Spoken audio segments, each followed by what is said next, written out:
it'd be really interesting just to see a game. And I don't know how advanced you'd be able to do it and how much you'd be able to play with, but picking a time and an era and just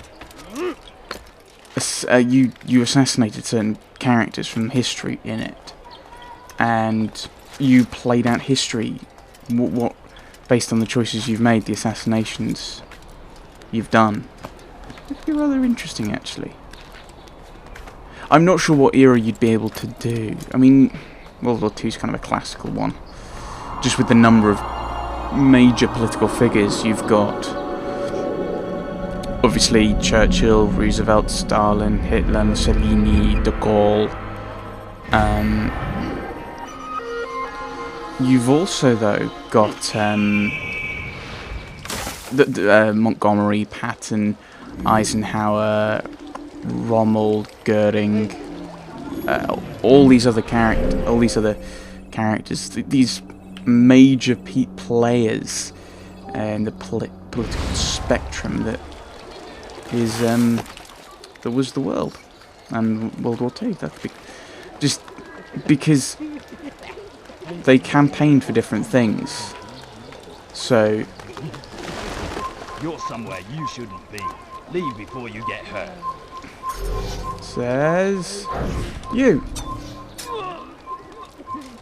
Right. Is this where we want to go? No, that's where we want to go.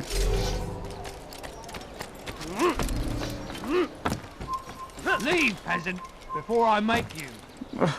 That would have gone so much better if you'd been paying attention. How could you even let me do that, you idiot? Can we pick him up?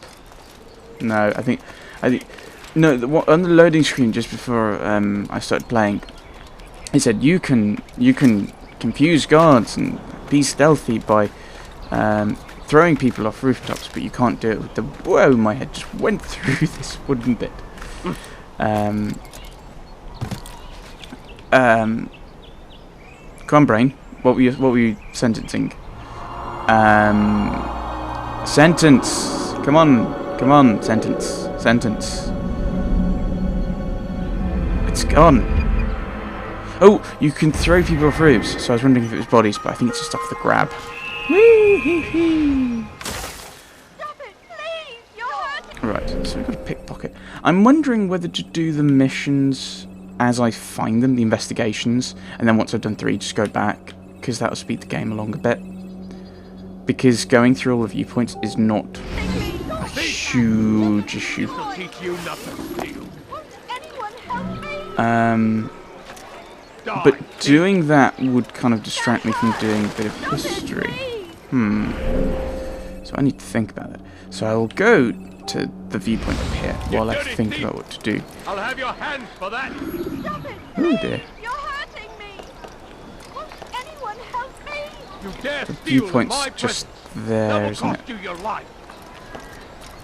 What Let's have I wait done for wrong? Tell me, him please. to move You away. dare steal in my presence.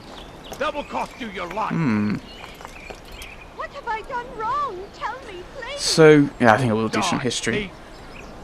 So last time we were talking about the split in the Roman Empire. Leave, peasant. Okay. How did you not see that coming, you idiot? So now we're going to talk about another thing that was, I don't want to say it was an important part of the Crusades, but it's certainly factored into the Pope's speech, and that was the split between the church. In the church, which I think was the Great Schism. No one up here. Okay, cool. And that was the split between what became the Roman Catholic Church and the Eastern Orthodox Church. And I've just designated that as the Roman Catholic Church was my left hand and the Eastern Orthodox was my right hand as I split them apart. Not that you could in any way see that. So that was completely pointless. So we won't do... We'll stick with viewpoints. So we'll do viewpoints. So we will go this way. Guess we've got to pickpocket someone in there. But so why did that split occur? I mean, I always, my favourite question in history is always why. It's never what, when, how, or where. I'm trying. Whee! Right. So why? So first of all, we have to go to what was Rome's position. So Rome was a patriarchy. So it was led by a patriarch. It was the Patriarch of Rome. And there were 5 patriarchs in total. Is that where we're going? Ooh, beautiful. I love old churches. Another one of those, that circle thing, you know, there's one at Massif.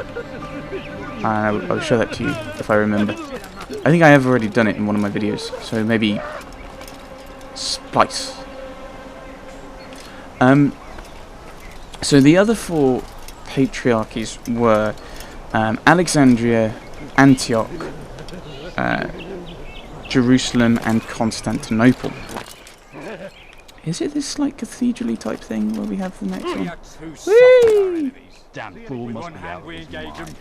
Bibble. Tries to embrace. What good could come of this when a king cannot decide what he truly wants? But William knows. If you would only listen. Right. We are too soft with our enemies.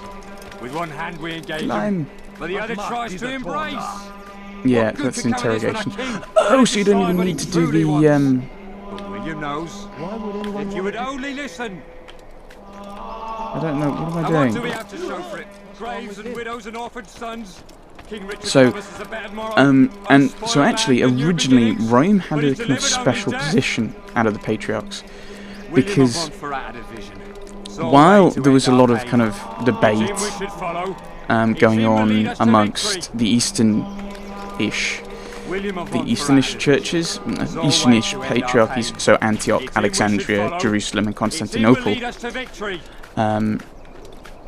We are too soft with our enemies. They With one hand we engage Rome them, was seen but as the a other kind of tries to independent embrace. voice, What good could where come it of was this when a separate king from the other cannot 4. decide what he It truly wasn't. wants? But William knows. If you would only listen. So Rome wasn't a major part of any of the other patriarchies, and it was a separate.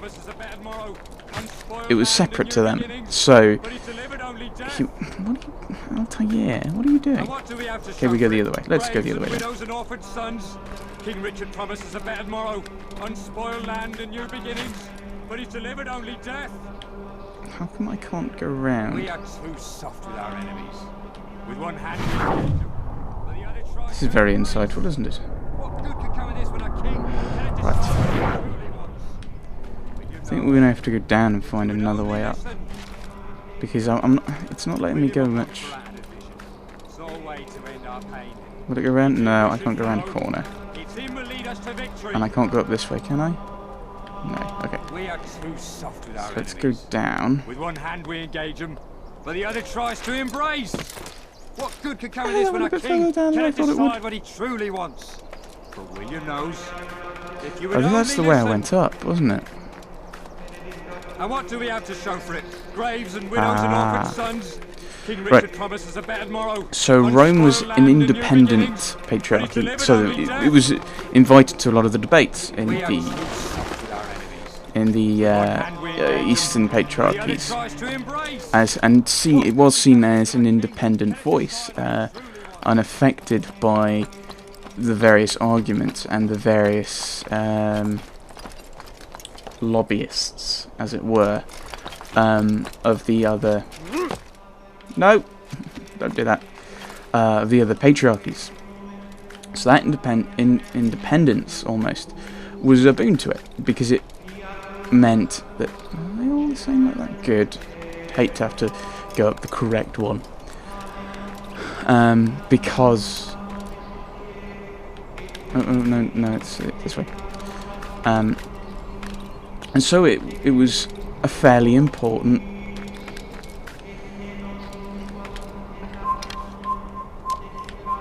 Okay, I'm going to have to kill you now. These archers here are worse than the ones in Damascus, aren't they? So Rome almost had this kind of favoured position. No. Won't leave. This kind of favoured position. I did find that interesting, the juxtaposition of what's going on. So Rome had this favoured position, as I keep saying, as the Western one. Also, it's traditionally the seat of St. Peter, being, I think, the rock upon which Jesus would build the church. It's one of the M Gospels, Matthew or Mark. I think Matthew says that. Where's the... do we have to go higher? Or is it round from here? Let's actually go up. Because we can always probably drop ourselves down. Or throw ourselves off the top. So it had a lot of prestige going in, and I'm sure there are other reasons why it had a distinct position in comparison to the other patriarchies.